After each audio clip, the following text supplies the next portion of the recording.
So, again, as we approach Rosh Hashanah, a lot of questions in our Judaism suddenly come to challenge us. And one of the questions is, how hard should my Judaism be for me day to day? How much of an effort? How hard should it be? How challenging should it be in my daily life? Do I see God in every moment? Am I supposed to see God in every moment? Do I search for the holiest rabbi and then ask that rabbi every question of any decision I'm going to make? How much in my day-to-day and how hard should it be? Should it actually ever be a challenge? Do I reach to the heavens in order to find my spirituality, or do I look around the world and wait for divine signs? Is the message is going to come down here, or are they waiting up there and I need to somehow go up there and find those messages? How am I supposed to figure all that out? And as the high holidays approach and the stakes become life or death, so they're as high as they could ever be, where do I have to look to find my Judaism? Because that's what I'm going to have to confront on the high holidays. On the high holidays, I'm not standing there assessing your decisions or anyone else's decisions. It's mine.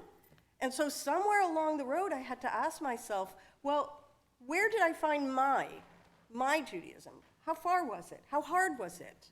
How much was it present? Where was I supposed to look? And I ask those questions now, because in the high holidays, I'm supposed to come up with some of those answers. And so we look at the Parsha, and Moses says something incredible in the Parsha. He talks about the Torah, and he says, Lo bashamayim hi. It's not in the heavens. Don't look in the heavens. It's not there. So as much as you're looking everywhere, and he goes on to say, by the way, it's not across the ocean. It's not ever far. You may feel it's far, but it isn't. And by saying it's not in the heavens, we're astounded by that. What do you mean it's not in the heaven? Isn't that where God is? So if I'm looking for my Judaism, shouldn't I at some point be looking up in the heavens to try to connect? And Moses is immediately saying, no, don't look there. You won't find it there. It's not there. And from there we get that exact quote appearing in the Talmud with an astounding story. The rabbis are talking about a new kind of oven. It's funny because to them it's high tech. They have an oven now, and in the ancient world you didn't have your own oven. Nobody had their own oven. You had a communal oven. So you would get all your yeast and bread and baked goods ready, and then you go to the communal oven and you put it into the oven along with everybody else's baked goods, and then you go about your day and you do whatever you're doing in the market, and you come back and you get your bread back. Nobody has an oven in their home. So we share this communal oven. Now, here's the question. It used to be one big chamber. Everybody puts their stuff in, all good. We also have to be very careful, and the person watching the oven knows the laws of ritual purity and ritual impurity. Because what happens if you put your bread in there to bake, along with 50 other breads are in there to bake, and an animal wanders in because of the smell and dies in there? Aside from the question of, do I want the bread that was in the oven with the dead animal that is now roasting, it just goes on from there. But aside of whether I would want the bread, there's a Jewish question about whether I could actually eat the bread. Because having something die in there will make everything tameh. It will make everything ritually impure. So I can't actually eat the bread, all those breads. So they went very high tech, and they said, what happens if, instead of having one big chamber, I have little chambers? And in between the little chambers, I'm going to put sand in the wall. So now I actually have several oven chambers. So if something wanders into one, the rest of them are fine. Except that's the first time they're trying to deal with that question, so they're trying to figure out, is that true? In fact, if I separate the chambers, have I created different ovens? And what happens if something walks in? And on and on and on from there. And they're arguing about it. And all the rabbis are saying, actually makes no difference. Something wanders in, we're all in trouble with the bread. One rabbi stands there and says, Rabbi Eliezer says, nope, this is an innovation. That kind of oven can never become impure because we've created chambers. All the rabbis disagree. And they're about to rule on it, and Rabbi Eliezer won't let it go. He says, you're wrong, you're wrong, you're wrong, you're wrong. And then he says, and if I'm right, that carob tree outside is going to prove me right. And the Talmud says the carob tree moves. Rabbi Eliezer says, see, it's a sign. And then Rabbi Yoshua stands up and says, it's a sign of what? We're arguing Jewish law. What does the carob tree have to do with Jewish law? And they argue and they argue. And Rabbi Eliezer says again, if I'm right, the stream of water out there will prove me right. And they all look, and the stream of water now flows the other way. And he says, you see? And again, the rabbis say, I see what? What does that have to do with Jewish law? And then it goes on, and in fact, Rabbi Eliezer says, if I'm right, the walls of this academy will prove me right. They will cave in. And the walls start to tremble. Rabbi Yoshua stands up and commands the walls to stop and essentially says, where do you think this is any of your business? And the walls stop. And if I were in that academy, I would still be sitting there going, did everybody see the tree just moved? I mean, it's forget the stream, the wall, I'm still at the tree. Rabbi Eliezer stands up at that moment and says, if I'm right, God will say I'm right. And we're told a voice from heaven calls out to the academy and says, he's right. In fact, the voice says, he's always right in these matters. He's the expert.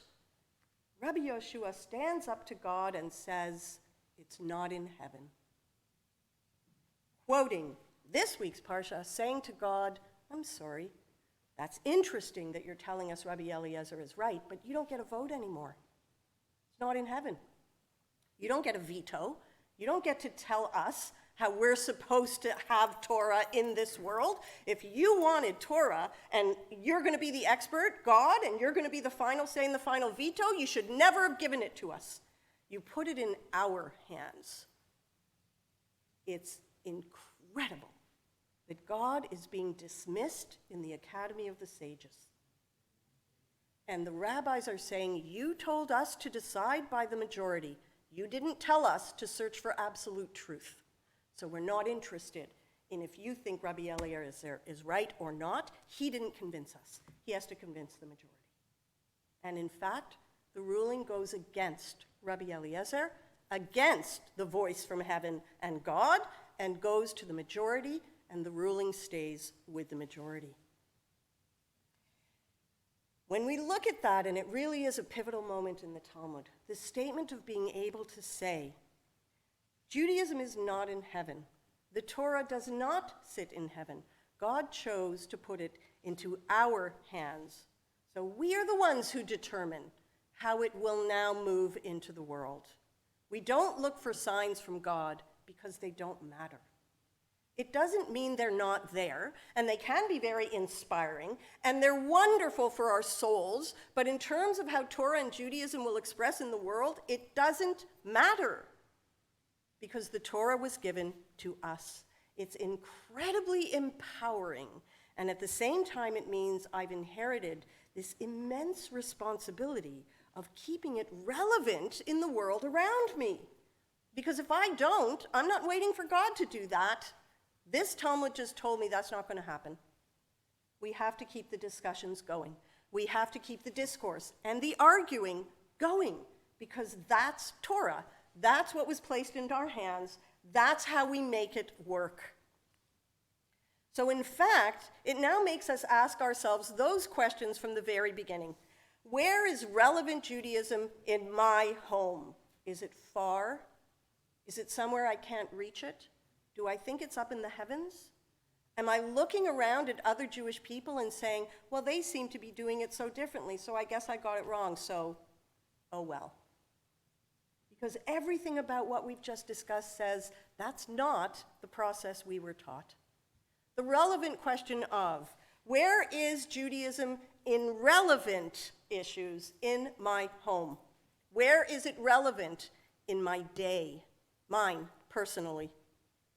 Do I view it as a distant, ancient belief system that somehow I'm part of but can't really connect with, because then it's distant, it's in the past. It doesn't have to be in heaven. It's just so far back there that it just doesn't speak to me anymore. And I then say, well, that's Judaism's fault. Why doesn't it speak to me? And Rabbi Yoshua would stand up and say, no, that's on us. We're the ones who have to make it relevant. We're the ones who have to discuss it. We're the ones who have to make it meaningful. That's on us. And if God issued a divine voice telling us how to do it, and it didn't feel right, we would turn to God and say, that's so interesting, love to discuss it with you. But right now I'm trying to make it relevant in my world. And that's exactly what that Talmud told us to do. So as we approach the high holidays, Rosh Hashanah, asking all these questions, looking around at the details of our lives, asking ourselves, is it close? Have I made it close? Do I truly understand when Moses tells Israel, and the Talmud tells us, every time we think of the Torah, we should connect it to the phrase and the quote from the Parsha, it's not in heaven.